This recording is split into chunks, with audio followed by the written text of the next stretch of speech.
बालकांचं अपहरण करून त्यांची निर्घुण हत्या करणाऱ्या ह्या दोघा बहिणींची दया याचिका राष्ट्रपती प्रणव मुखर्जींनी फेटाळून लावली असून तर मित्र हो, आज आपण महाराष्ट्रातील अशा 3 महिला सिरियल किलरची कहाणी पाहणार आहोत ज्यांनी एक नाही दोन नाही तर तब्बल 42 लहान मुलांची हत्या केली होती। विश्वास बसत नाही, परंतु आपल्या सर्वांना या गोष्टीवर विश्वास करावा लागेल, कारण ही कोणत्या चित्रपटातील कहाणी नाही आहे, ही महाराष्ट्रामध्ये घडलेली सत्य घटना आहे। जरी या कहाणीवरती विश्वास बसत नसला तरी आपल्या मनामध्ये काही असे प्रश्न निर्माण होतात, जसे की या 3 महिलांनी त्या 42 लहान मुलांची हत्या का केली असेल? त्या बिचाऱ्या लहान मुलांची या 3 महिलांसोबत काय दुश्मनी असेल? त्या बिचाऱ्या लहान मुलांनी या 3 महिलांचं काय बिघडवलं असेल? किंवा या पोलिसांना सापडले असतील की नाही? अशा बऱ्याच साऱ्या प्रश्नांची उत्तरं आज आपण या व्हिडिओच्या माध्यमातून समजून घेण्याचा प्रयत्न करूया। तर प्रत्येक व्हिडिओप्रमाणे या घटनेची सुरुवात पण आपण एकदम सुरुवातीपासून करूया। या घटनेची सुरुवात होते अंजनाबाई नावाच्या एका महिलेपासून। अंजनाबाईचा जन्म नाशिकमध्ये झालेला होता, एकदम गरीब कुटुंबियामध्ये। त्यांचं कुटुंब एवढं गरीब होतं की त्यांना स्वतःचं जीवन जगण्यासाठी, उदरनिर्वाह करण्यासाठी एका ठिकाणाहून दुसऱ्या ठिकाणी स्थलांतर करावं लागत होतं। जसं की मी तुम्हाला सांगितलं, घरची परिस्थिती एकदम गरिबीची होती, त्यामुळे अंजनाबाईचं जे लहानपण आहे ना, अगदी गरिबीमध्ये गेलेलं होतं। लहानपणापासूनच ना तिला चोरी करण्याची सवय लागलेली होती आणि तिची जी ही सवय होती ना, जसजशी ती मोठी होत होती ती वाढतच गेलेली होती। सोबतच अंजनाबाईचं त्यांच्या घरातल्या सोबत पण भांडण व्हायला सुरुवात होते आणि अंजनाबाई त्यांचं घर सोडते आणि एका ट्रक ड्रायव्हरच्या प्रेमामध्ये पडते। अंजनाबाई त्या ट्रक ड्रायव्हरच्या प्रेमामध्ये पडल्यानंतर त्या ट्रक ड्रायव्हरसोबत अंजनाबाई नाशिकमधून पुण्यामध्ये येते। नाशिकमधून पुण्यामध्ये आल्यानंतर त्याच्यासोबत राहायला सुरुवात करते आणि त्या ट्रक ड्रायव्हरला आणि अंजनाबाईला एक मुलगी जन्माला येते। तिचं नाव रेणुका। रेणुकाचा जन्म 1973 साली झालेला होता।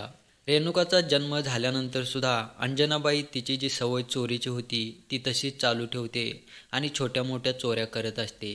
आता ह्या अंजनाबाई जेव्हा चोऱ्या करत असते ती गर्दीमध्ये, यात्रेमध्ये, बाजारामध्ये किंवा स्लम एरियामध्ये करत असते आणि जेव्हा अंजनाबाई चोरी करण्यासाठी जायची तिच्यासोबत ती तिच्या लहान मुलीला म्हणजे रेणुकाला घेऊन जायची। बाय चान्स जर अंजनाबाईला चोरी करताना पकडलं तर ती सांगायची की ही माझी लहान मुलगी आहे, खूप दिवसापासून ही जेवली नाही किंवा तिला जेवणाची गरज आहे म्हणून मी चोरी करते आहे। मग लोकांना पण तिच्यावरती दया यायची आणि चोरी करताना जरी ती पकडली गेली तरी लोक हिला काही करायचे नाहीत, सोडून द्यायचे।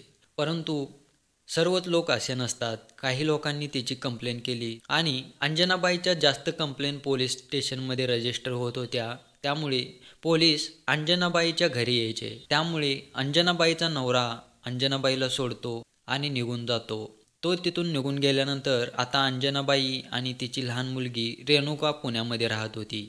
आता पुण्यामध्ये राहणं सुखाचं नाही आहे, कारण तिथे रूम भाडं किंवा रोजचा जो खर्च आहे ते भागवण्यासाठी तरी ॲटलिस्ट पैसे असायला पाहिजेत किंवा कमवायला पाहिजेत। आता अंजनाबाईला तर लहानपणापासून काम करण्याची सवय नव्हती। ती जी तिचा उदरनिर्वाह करायची ती चोऱ्या करूनच करायची। हे सर्व होत असताना अंजनाबाईची लहान मुलगी रेणुका पण मोठी होत होती आणि अंजनाबाई रेणुकाला पण शिकवत होती चोऱ्या करायला। हे सर्व करत असताना अंजनाबाईची अजून एका मुलासोबत मैत्री होते, त्याच्यानंतर त्या दोघांमध्ये प्रेम होतं। त्या मुलाचं नाव होतं मोहन गावित। अंजनाबाई मोहन गावितच्या प्रेमामध्ये पडल्यानंतर त्याच्यासोबत लग्न करते आणि 1975 साली अंजनाबाई आणि मोहन गावितला अजून एक मुलगी जन्माला येते, तिचं नाव सीमा गावित। आता हा जो मोहन गावित होता ना, तो वयाने मोठा होता, आर्मी रिटायर्ड ऑफिसर होता। त्या ऑफिसरासोबत लग्न केल्यानंतर सुद्धा अंजनाबाई तिची सवय बंद करत नाही, उलट ती तिच्या सवयीमध्ये ना वाढच करत जाते, चोऱ्या जास्त करायला सुरुवात करते। आणि आता हे असं तर सर्व चालू होतं, यांनी चोऱ्या करायचे, यांना पोलीस स्टेशनमध्ये जावं लागायचं, यांच्या अंगावरती खूप सारे केसेस रजिस्टर झालेल्या होत्या। हे सर्व झाल्यानंतर अंजनाबाईचा जो दुसरा नवरा, जो army retired officer Mohan Gavit आहे ना, तो पण अंजनाबाईला सोडतो। आता अंजनाबाई आणि तिच्या 2 मुलीच तिच्या घरामध्ये राहत होत्या। या 2 मुलींना तर अंजनाबाईने चोरी करायला शिकवलंच होतं, त्यामुळे ते पण चोरी करायला सुरुवात करतात। आता या लहान मुली लहानाच्या मोठ्या झालेल्या होत्या आणि आता यांना ना चोरी करण्यासाठी किंवा सिंपती गेन करण्यासाठी लहान मुलांची गरज होती. त्यासाठी ते प्लॅनिंग करतात, लहान मुलांचं अपहरण करायला सुरुवात करतात. आणि ज्या लहान मुलांचं हे तिघीजण अपहरण करायच्या ती लहान मुलं एकदम गरीब कुटुंबियातील असायची. जरी त्या लहान मुलांचं अपहरण झालं तरी त्या मुलांच्या कुटुंबियातील कोणीही ना केस वगैरे रजिस्टर करायचे नाहीत, कारण एकदम गरीब कुटुंबियामधल्या लहान मुलांचं हे अपहरण करत होते. आणि आता जी मी तुम्हाला गोष्ट सांगतोय ती थोडीशी लक्षात ठेवा, कारण ही गोष्ट पुढे रिपीट होणार आहे. मोहन गावितने अंजनाबाईला सोडल्यानंतर तो एका महिलेशी लग्न करतो, तिचं नाव प्रतिभा. आणि यांचं जे चोरीचं काम आहे, लहान मुलांना दाखवून सिंपती गेन करायचं, पकडल्यानंतर हे असंच त्यांनी चालू ठेवलं. आणि त्या लहान मुलांचं अपहरण केल्यानंतर जर बाय चान्स त्यांनी एखाद्या लहान मुलाचं अपहरण मुंबईमध्ये केलं तर ते पहिल्यांदा त्या लहान मुलाला घेऊन नाशिकमध्ये जायचे. आणि बाय चान्स जर नाशिकमध्ये एखाद्या मुलाचं अपहरण केलं तर त्या पुन्हा कोल्हापूरला यायच्या. म्हणजे ते त्यांचं लोकेशन ना बदलत राहायच्या. त्यामुळे अपहरण झालेल्या लोकांना, पोलिसांना पण ना यांच्याबद्दल कोणतीच माहिती लागत नव्हती. कोल्हापूर, सातारा, सांगली, नाशिक, पुणे, मुंबई या भागातील कित्येक लहान मुलं बेपत्ता झालेली होती. आता एक इन्सिडेंट घडतो पुण्यामधील चतुर्शृंगी या देवाच्या यात्रेमध्ये.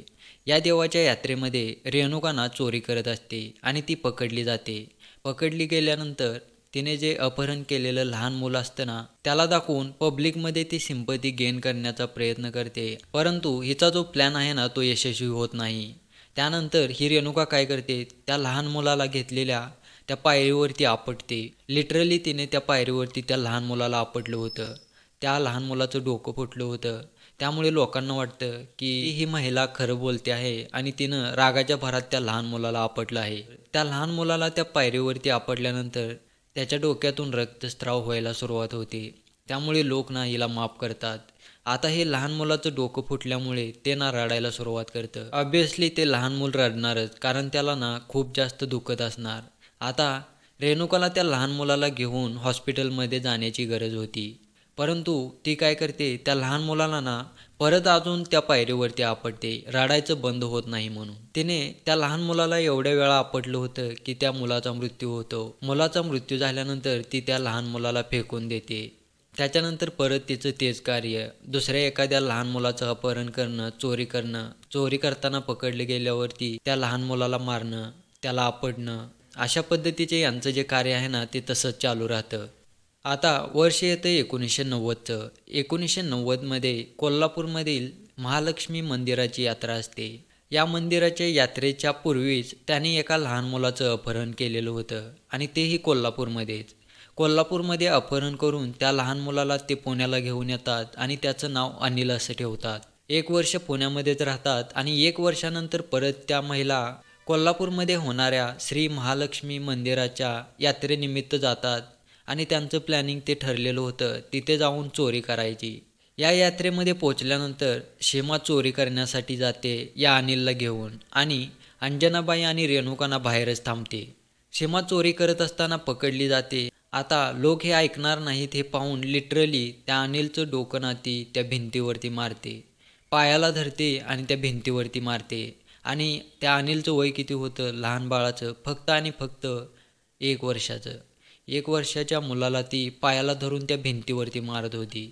आणि ते छोटंसं बाळ अनिल रडायला सुरुवात करतं. त्याच्यानंतर त्या पब्लिकला पण थोडंसं म्हणजे दुःख होतं, त्यांच्यावरती दया येते आणि पब्लिक ना यांना सोडून देतं.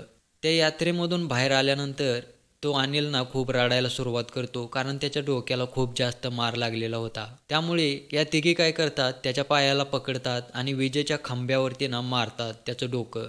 या 3 महिला हे सर्व करत असताना तिथे आसपास लोक ना फक्त हात बांधून बघत होते, परंतु कोणीच त्यांना, त्या 3 महिलांना अडवण्याचा प्रयत्न केला नाही. जर त्याचवेळी त्या लोकांनी त्या 3 महिलांची कंप्लेंट पोलीस स्टेशनमध्ये केली असती तर मे बी पोलिसांना या 3 महिलांना पकडता आलं असतं.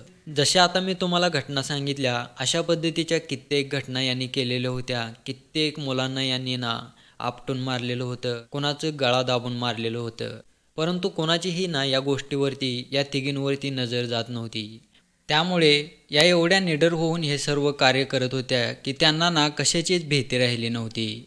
यामध्येच त्यांच्या हातातून एक अशी घटना घडते या काय करतात, तिघीजण एका लहान मुलीची हत्या करतात आणि त्या लहान मुलीच्या शरीराला एका पॉलिबॅगमध्ये घालतात आणि त्या मुलीचा मृतदेह त्या पॉलिबॅगमध्ये घेऊन या तिघींना चित्रपट पाहण्यासाठी जातात त्या हॉलमध्ये. म्हणजे यांचं धाडस बघा किती असेल. चित्रपट पाहून झाल्यानंतर या काय करतात, त्या सिनेमा हॉलमध्ये बाहेर येताना ती पॉलिबॅग ना तिथेच टाकतात बाथरूममध्ये आणि या तिघीजण बाहेर येतात. बाहेर आल्यानंतर जेव्हा त्या स्टाफला वगैरे समजतं की असं एका पॉलिबॅगमध्ये एका लहान मुलीचा मृतदेह आहे, त्याच्यानंतर पोलीस कंप्लेन होते आणि त्याच्यानंतर त्या लहान मुलाची हत्या कोणी केली आणि आतमध्ये हॉलमध्ये आणून तिचा मृतदेह कोणी टाकला हे जाणून घेण्यासाठी ना चौकशी सुरू होते. आता आपण पाहूया या तिघींना पोलिसांनी कसं पकडलं. जसं मी तुम्हाला सांगितलं, अंजनाबाईचा जो दुसरा नवरा होता, जो मोहन गावित होता, त्याने एक दुसरं लग्न केलेलं होतं अंजनाबाईला सोडून. ज्या महिलेसोबत त्याने लग्न केलं होतं तिचं नाव होतं प्रतिभा आणि प्रतिभाला ना 2 मुली होत्या. एकीचं नाव होतं क्रांती. या तिघीजण काय करतात, त्या मोहन गावितचा बदला घेण्यासाठी मोहन गावितची जी प्रतिभाची मुलगी क्रांती होती तिचं अपहरण करतात. तिचं अपहरण केल्यानंतर त्या काय करतात, एक ऊसाचं शेत असतं त्याच्यामध्ये त्या लहान मुलीला घेऊन जातात आणि तिला ना तिथे आपटून मारतात आणि तिची हत्या करतात आणि तिच्या मृतदेहाला त्या ऊसामध्येच फेकतात. आता पोलिसांना जे सिनेमा हॉलमध्ये लहान बाळाचा मृतदेह सापडला होता त्याला पण आपटून मारलेलं होतं आणि त्या ऊसामध्ये ज्या प्रतिभाच्या मुलीला म्हणजे क्रांतीला या तिघीनं मारलं होतं त्यांना पण यांनी ना आपटूनच मारलेलं होतं. प्रतिभाच्या लहान मुलीचं अपहरण केल्यानंतर प्रतिभाने ना लगेच पोलीस कंप्लेंट केलेली होती आणि पोलिसांनी जेव्हा चौकशी सुरू केली होती त्याच्यानंतर मोहन गावितने सांगितलं की या 3 महिलेवरती संशय आहे आणि या 3 महिला हे सर्व करू शकतात. पोलिसांच्या नजरेमध्ये आता या 3 महिला आलेल्या होत्या. पोलिसांनी ना त्यांच्यावरती नजर ठेवायला सुरुवात केली होती. जेव्हा ही गोष्ट या तिघींना समजते ना तेव्हा या बेपत्ता म्हणजे अंडरग्राऊंड होतात. अशातच थोडंसं शांत माहोल झाल्यानंतर या तिघी काय करतात, मोहन गावितची जी दुसरी एक लहान मुलगी आहे ना तिचं पण अपहरण करण्यासाठी त्या प्रतिभाच्या घराकडे पोहोचतात आणि त्या लहान मुलीचं हे अपहरण करणार होत्या तेवढ्याचंच पोलिसांनी यांना पकडलं. पकडल्यानंतर यांना पोलिसांची जी वर्दीची ताकद आहे ती दाखवली आणि यांनी ना सर्व जे त्यांचे गुन्हे आहेत, त्यांनी किती मुलांचं अपहरण केलेलं आहे, किती मुलांच्या हत्या केलेल्या आहेत हे सर्व कबूल केलं. म्हणजे यांनी फक्त चोरी केल्यानंतर पकडले गेल्यावर त्याच्यातून वाचण्यासाठी या लहान मुलांचं अपहरण केलेलं होतं आणि त्यांच्या हत्या केलेल्या होत्या. बिचाऱ्या त्या लहान मुलांची काय चुकी होती, ज्यांनी अजून जग पाहिलं नव्हतं, त्यांनी कोणता गुन्हा केला नव्हता, तरी पण त्यांना या दुनियेतून ना जावं लागलं होतं. त्यांना आपल्या स्वतःचा जीव गमवावा लागला होता. यांनी ही सर्व कबुली दिल्यानंतर कोल्हापूर, पुणे, मुंबई येथील पोलिसांनी पण यांच्यावरती कंप्लेंट रजिस्टर केली आणि सर्व जे आजपर्यंत अपहरण झालेले होते, आजपर्यंत ज्या अशा प्रकारे हत्या झालेल्या होत्या त्यांची लिंक यांच्यासोबत जोडली गेली. डिस्ट्रिक्ट सेशन कोर्टाने ना डेथ पेनल्टी दिली म्हणजे फाशीची शिक्षा दिली. डेथ पेनल्टीची सजा भेटल्यानंतर पुढच्या 2 वर्षांमध्येच अंजनाबाईचा मृत्यू जेलमध्येच झाला. त्याच्यानंतर या दोघी बहिणींनी त्यांना जी मृत्यूची सजा मिळाली आहे ती कमी करण्यासाठी हायकोर्ट, सुप्रीम कोर्टमध्ये अर्ज दाखल केला.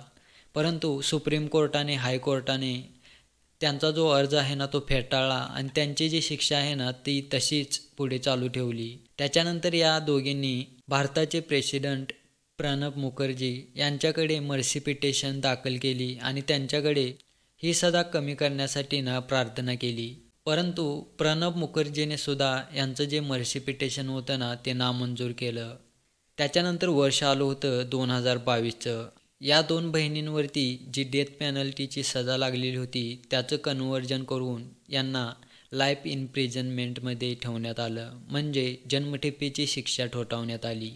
तर मित्रांनो, विश्वास बसत नाही या जगामध्ये अशा पद्धतीचे, अशा मानसिकतेचे लोकसुद्धा असतात. त्यामुळे जे आपल्यावरती प्रेम करतात त्यांचा आदर करा, त्यांच्यावरती प्रेम करा, त्यांना प्रेम द्या. अशा पद्धतीने ही घटना ना इथे समाप्त होते. भेटूया आपण पुढच्या एका नवीन व्हिडिओमध्ये. तोपर्यंत स्वस्त राहा, मस्त राहा, मजेत राहा. धन्यवाद.